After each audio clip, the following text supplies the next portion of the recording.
impacted and was it was transformational, and it really helped us get through a really tough time. So yeah, reach out.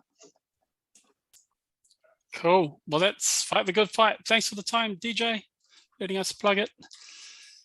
Awesome. Cheers, guys. I think everyone, by that kind of info and content, there's a lot of stuff that we could obviously dive into. So hopefully that's given everyone a little bit of context about tonight's discussion. And then we obviously got the opportunity to speak to our wonderful guests. Again, thank you for giving up your time to be with us tonight. And so I guess we'll get both of you off mute, just so we're ready to go. And I guess what I got from that is shame typically stems from, I guess, what other people think. Well, that's definitely how I look at it.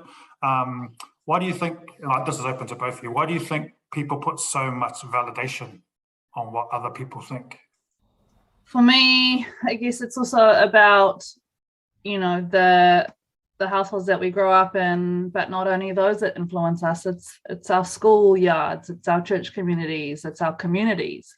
It's the bully on the side at the lunchroom. It's all of those factors that add into this bigger picture of shame, and us also not understanding or realizing that we're being programmed for such an early age, from 0 to 7. We're just downloading all this information and trying to make sense of it all. And then it manifests itself in quite a different way when we're older, and it turns into something a lot bigger. So you could have little stories or little seeds that were planted in you when you were quite young, and as an adult it comes out in this big ugly situation later on.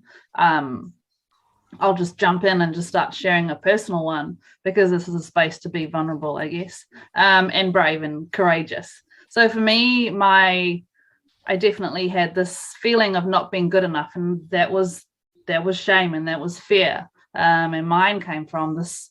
In fact, my dad wasn't around. He decided not to be in our lives, and he was kind of in and out all through the years. And I was like, am I not good enough to love? Like, why is this person who's supposed to love me not around? And so I carried that idea with me all the way into my 20s. When I was 28, I think I finally realized that I was good enough. This was after an Olympic Games. This was after a Commonwealth Games. This was actually a moment of loss at a 2016 World Championships, when I realized, I was like, man, you're really good at boxing. And then on top of that, you're just good enough as a person. And it was pretty profound to also then make the connection of, I heard a story, or I created a story, and I made that story a fact. I have the power to turn that around and have the story serve me. I realized that was my dad's stuff, and it was my dad's issue. So I gave his luggage and back to him, and I said, you have it back. I don't want it. I want a different story for myself. Yeah. So that's some of my shame. There we go.